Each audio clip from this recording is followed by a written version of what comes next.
everyone. My name is Qinwen. I'm founder of Lollipop. My topic today is Open Spec as Gem is becoming the new sovereignty of technology. In order to understand sovereignty, let's travel a bit back in time. In 1648, the Peace of Westphalia was signed and formally ended the 30 Years' War in Europe. It's the first time in human history that the concept of sovereignty was introduced, laying the foundation for modern international relations and foreign affairs.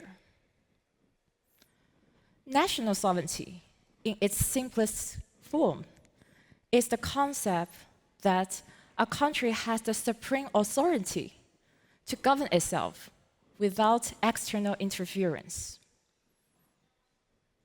In other words, my territory, my rule. But in the 21st century, the emergence of digital technology and the cyberspace has given a new dimension of sovereignty, the digital sovereignty. So, what is digital sovereignty? You can think of that as an extension of sovereignty in the digital space, which is built on 3 pillars: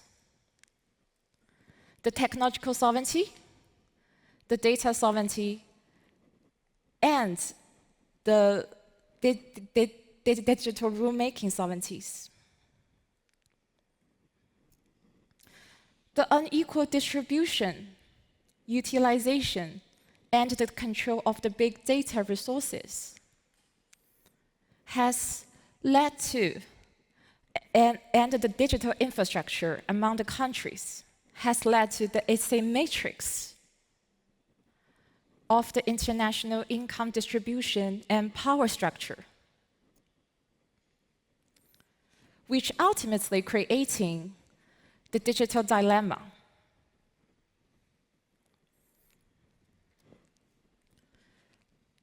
Digital sovereignty at its core can be understood as technological sovereignty.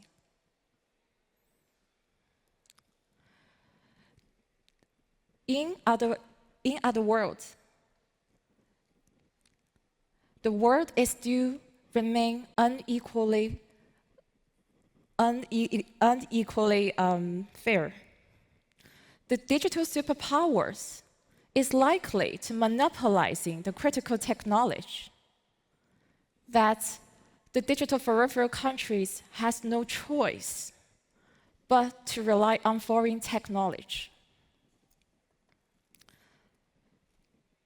In the world system theory, the global economy is divided into 3 parts: the core, the semi-periphery, and the periphery countries.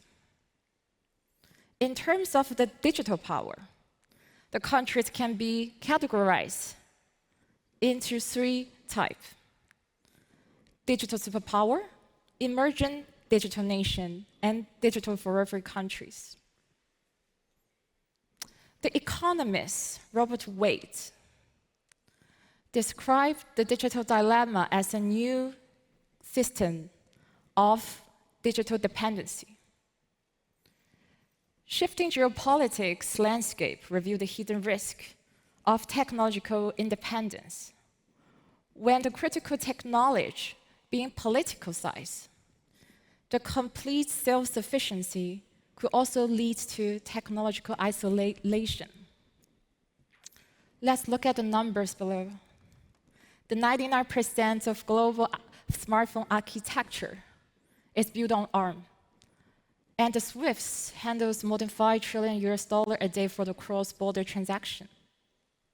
And the cloud services heavily rely on US or the China's platform.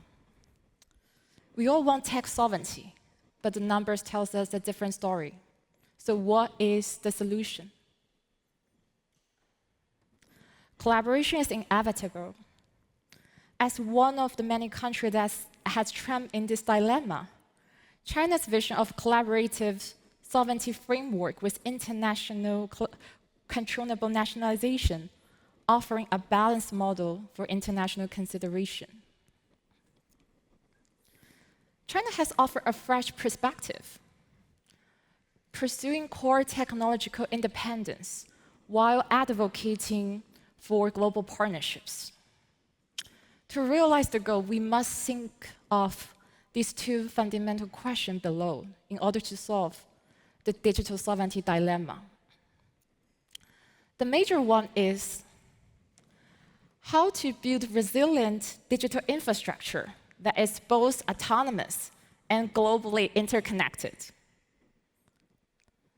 The next one is how to establish a global interoperable framework with international consensus that balance the strategy autonomy with collaborative innovation.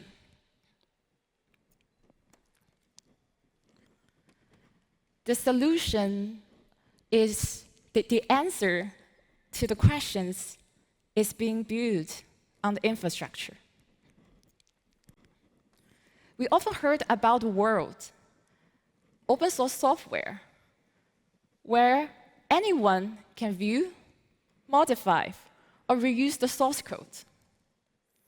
Open source enables collaboration and brings freedom. However, we're not here to talk about open source today.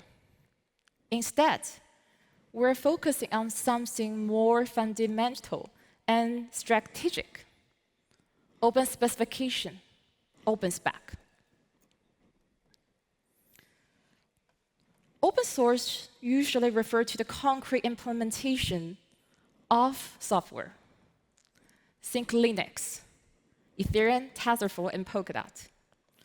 While open specs are different. They're publicly available technical standard that any country, company, or team can do their own implementation without licensing fee or patent restriction. Let's take a familiar example, RISC-V. RISC-V is not open source code.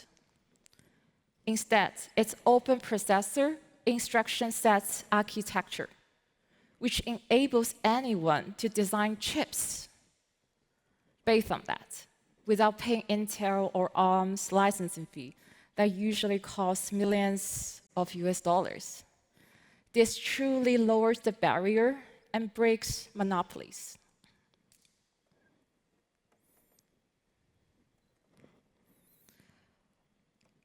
This is why China is adapting 5G, RISC-V, V2X, SM2, all these open spec standard for foundational technological infrastructure to ensure the technological sovereignty. For a nation or enterprise, this end-to-end transparency improve tech autonomy, especially against tech embargo. Guarantee the backdoor-free operation of critical technology. No licensing, no vendor locking, encourage local innovation. So this is why Europe is also moving similarly to adapt RISC-V to increase its tech advancement.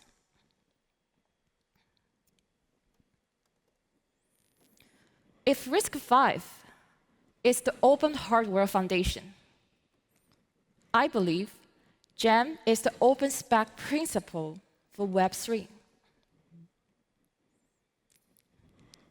GEM is a platform-agnostic protocol that integrates any services and is compatible with any language. The Great Paper features globally and politically dispersed tech expertise and governance, with a computation model that allows for scalable composability. At Lollipop, we see GEM as a cornerstone of new global tech order, a protocol that sovereign countries would be desirable for collaboration.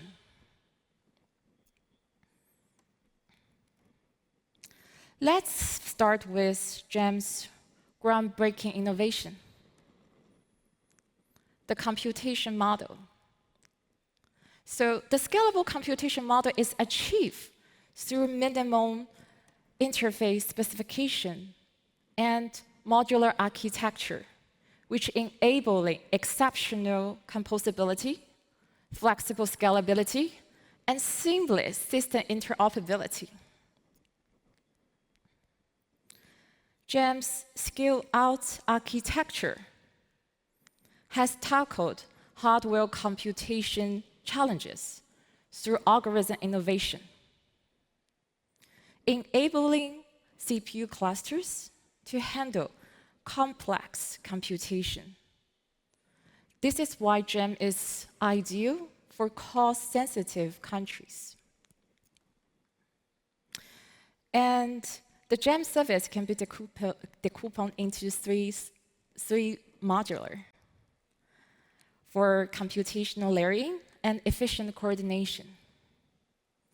Refine for off-chain computation, accumulate for decentralized consensus, and transfer. Else, as we mentioned before, the RISC-V approach makes GEM hardware agnostic and open spec. So its proof is faster and lighter, eliminating the costly hardware demands like the roll-up style encryption. ELF does not directly optimize the ZKP algorithm itself. Instead, it distributes the ZKP's energy-intensive stages across optimum computation layer via the modular structure, which increase the efficiency. By integrating the cryptographer solution like the recursive proof, it systematically reduces the energy consumption per operation.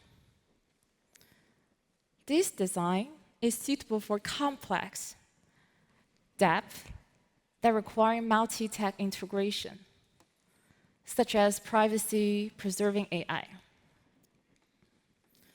This is also close to a Web2 system, which breaking through the energy consumption bottleneck of blockchain. So this is the first reason that why the digital forever country and the cost-sensitive country can be desirable to work with us.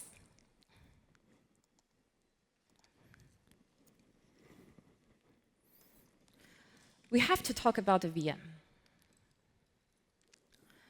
As the first widely adapted VM, EVM accelerates the development of DeFi and NFT.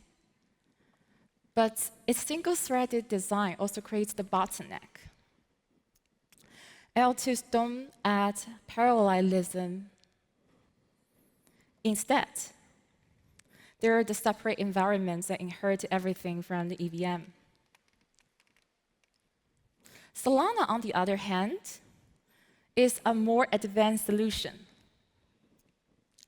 Built on eBPF, it allows processing transactions in parallel. But it also requires high-cost hardware and is locked behind the proprietary walls. It's like you own a fancy sports car, but you can only use the premium fuel and you can't refine yourself. In addition, the final execution is still done sequentially, make it de facto single-threaded. here comes Poker VM, designed for Polkadot and Gem,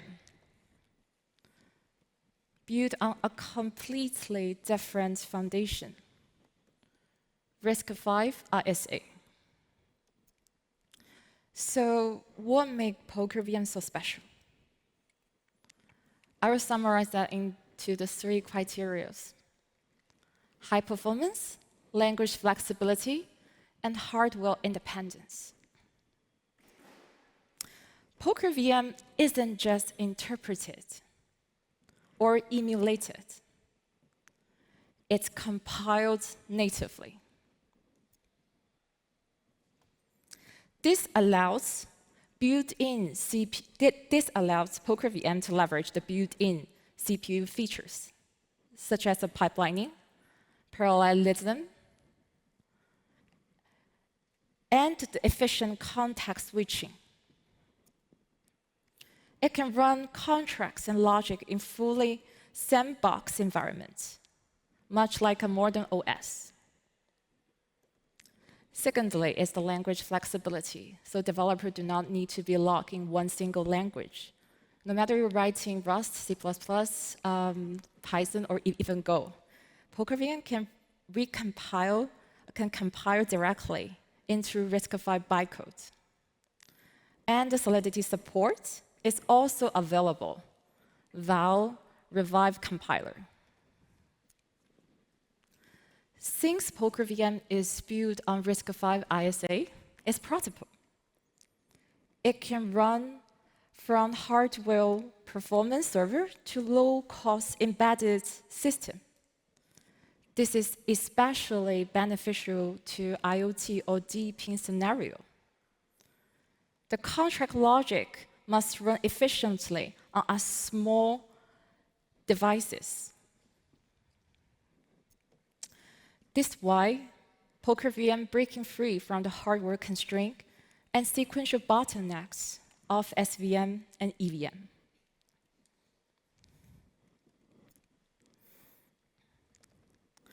So let's take a step back. We must thinking about what the customer wants.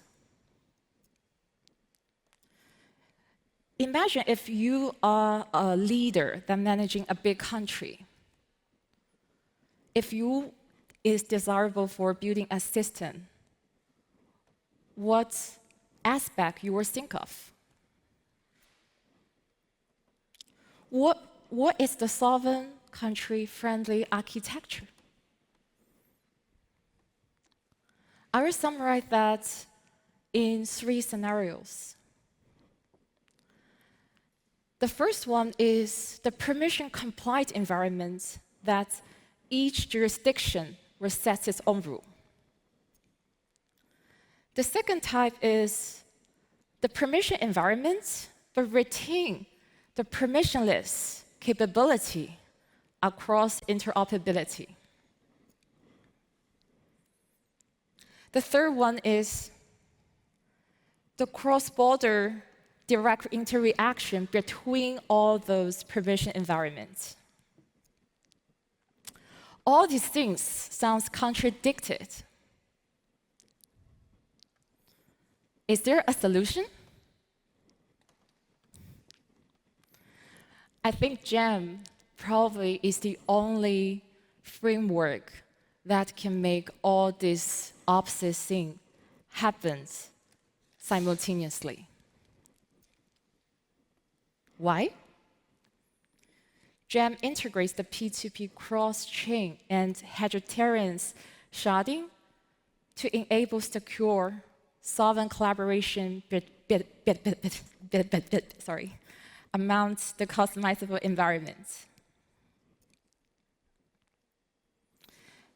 And we were touching on the scenarios. If a leader of a country who wants to design a system, I think they might need to look at the day-to-day management and transaction serial into 3 aspects. The first is domestic aspect. They probably need a permission environment that can cater the retail level high TPS transaction. In this case, they need a permitted solvent environment for national CBDC, for domestic. A country needs to make money and build bond relation with other countries. That's why the import and export is happening. So this is the bilateral interoperable layer comes in. It will be the standardized, secure, interoperable framework between the sovereign chains. It serves the purpose for cross-border different country CBDC settlement. It were much like a blockchain-based SWIFT. So after doing the business, every country probably, especially the responsible countries, they want to engage more international affairs to show their responsibility. There might be the needs for multilateral governance layer. The scenario like multinational carbon credit trading can happen. In these scenarios, it's crucial that the collaboration needs to happen without power asymmetries. This is why GEM can enable the emergent and digital peripheral countries gain access to the infrastructure parity with the digital superpower while maintaining the technological sovereignty. The British inventor, Tim Berners-Lee, he built HTTP and via the HTTP, which created the modern internet infrastructure. As we know that the RISC-V is an open CPU standard that democratizes the monopolies and give the sovereignty to different countries the freedom to design their chips without paying the licensing fee. I think GEM will be the next generation of Web3 computation and the service layer protocol. So by putting RISC-V and Polkadot GEM, it could be the sovereign collaborative framework for the sovereign country as the decentralized cloud infrastructure. That's the end of my sharing. Thank you for your time and attention.